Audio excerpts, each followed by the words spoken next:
Good morning everyone. तर सकाळचे 6:30 झालेले आहेत आणि मस्त झाडून वगैरे काढून मी सिंपल अशी रांगोळी काढली खूप दिवसाच्या नंतर. कारण गेट बसवलं तेव्हापासून खूप घाण झालेलं होतं सिमेंटाचं वगैरे. तर आता छान झालं म्हणून आज रांगोळी काढण्याचं मुळे आता काढली. आणि पहा किती मस्त सूर्याच्या किरणं आणि छान ऊन असं पडत आहे कवळं कवळं. पण काय करावं, इथे थांबायला टाईमच नाही कारण घरामध्ये पिल्लू उठून बसलेलं होतं. आणि पहा आज आमचा मूड खूप छान आणि खूप फ्रेश होता. रडत अजिबात उठलेलं नाही आहे आज. त्याच्यामुळं मग म्हटलं आज थोडंसं रियांशसोबत टाईम घालवावा. आणि त्याच्यानंतर मी झाले फ्रेश वगैरे. आणि मग चहा घ्यायचा होता गरमागरम. थंडीत चहा प्यायची मजाच वेगळी असते. तसं तर आपल्याला दररोजच सकाळी सकाळी चहा लागतोच. काही पण केलं तर चहाची सर कशालाच येत नाही मॉर्निंगला. मग ते गरम पाणी पिणाऱ्याला किंवा जे डाएट काय करतात त्यांच्यासाठी वेगळं. तर ठीक आहे, चला दुपारच्या वेळ होती आणि दुपारी रियांशचं काय खेळणं चालू होतं मला काय कळत नव्हतं.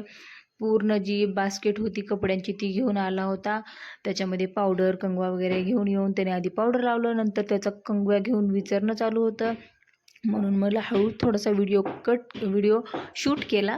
आणि त्याच्यानंतर मला करायची होती बाकीची कामं. कारण ना याचा व्हिडिओ करते वेळेस आणि पाहिलं तर हे करू देत नाही म्हणून हळूच व्हिडिओ करून घेतला. आणि नंतर संध्याकाळी बेत होता अंडा भुर्जी आणि अंड्याची थोडीशी ग्रेव्हीची भाजी करायची. तर भेटूया चला उद्याच्या ब्लॉगमध्ये. Bye bye.